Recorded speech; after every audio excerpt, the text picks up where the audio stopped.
नमस्कार, कैसे हैं आप लोग। मेरा नाम राज और कोऑपरेटिव सोसाइटीज़ के एक्ट, बायलॉज और रूल्स के बारे में हम डिस्कस करते हैं। तो आज बहुत एक छोटा सा टॉपिक डिस्कस करेंगे, फास्ट जाएंगे कि सोसाइटी में जैसे हम जॉइंट मेंबर के बारे में जानते हैं, प्रोविजनल मेंबर के बारे में जानते हैं, ठीक है, एसोसिएट मेंबर के बारे में जानते हैं और मेंबर के बारे में जानते हैं, जो अलग अलग प्रावधान हैं। नॉमिनल मेंबर के बारे में जानने की कोशिश करेंगे। ऐसे कौन लोग हैं जो नॉमिनल मेंबर बनने के लिए एलिजिबल हो सकते हैं और कंडीशंस उसके लिए क्या हो सकती है।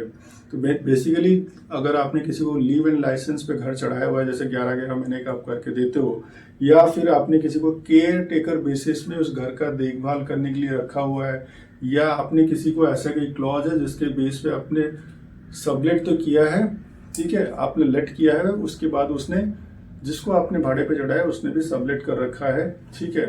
अगर वैसी प्रोविजन है आपकी लीव एंड लाइसेंस आपकी जो रेंटल एग्रीमेंट के अंदर, तो ऐसे जो लोग हैं या फिर जो ऑक्यूपेंट है जो उस घर को ऑक्यूपाई किए हुए हैं, तो वो लोग भी nominal member for the society बन सकते हैं। 100 रुपए का जो भी एंट्रेंस फीस वगैरह उनको भरना पड़ेगा, और मगर उनके पास में कोई जैसे मेंबर्स के राइट्स रहते हैं, वोटिंग के राइट्स रहते हैं, शेयर के राइट्स रहते हैं, इंटरेस्ट के राइट्स रहते हैं, वो सारी चीजें उनके पास में नहीं रहेंगी।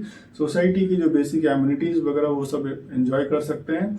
वो कहीं पे जाके वोटिंग वगैरह या इलेक्शन वगैरह वो सब चीज़ों में पार्टिसिपेट नहीं कर सकते हैं, ठीक है। और ऐसी नॉमिनल मेंबरशिप के लिए उनको किसके थ्रू में अप्लाई करना पड़ेगा? जो original member of the society for the concern flat है, उनके थ्रू में अप्लाई करना पड़ेगा। उसके लिए फॉर्म दिया गया है, अपेंडिक्स में आपको मिल जाएगा बायलॉज के। तो मेंबर वहां पे एंडोर्स करके और सिग्नेचर होके फिर सोसाइटी मैनेजिंग कमेटी को वो सबमिट कर देगा। Then after seeing everything is correct in the prescribed form मतलब जैसा फॉर्म दिया गया है वैसे ही फॉर्म भर के देना है, अपने से कोई एप्लीकेशन नहीं सबमिट कर देना है। तो वो स्क्रूटिनी करने के बाद, मैनेजिंग कमेटी में डिस्कशन होने के बाद, ठीक है, मंथली मीटिंग्स में, फिर they may be admitted as a nominal member of the society. तो ये बहुत फास्ट हमने जानने की कोशिश की कि नॉमिनल मेंबरशिप के लिए क्या कंडीशंस हो सकते हैं और कौन बन सकता है, ठीक है। तो आप ऐसे ही कोऑपरेटिव एक्ट के, बायलॉज के, रूल्स के अलग अलग प्रावधानों को जानने के लिए हमारे साथ में जुड़े रहिए। आप सबका बहुत सारा धन्यवाद।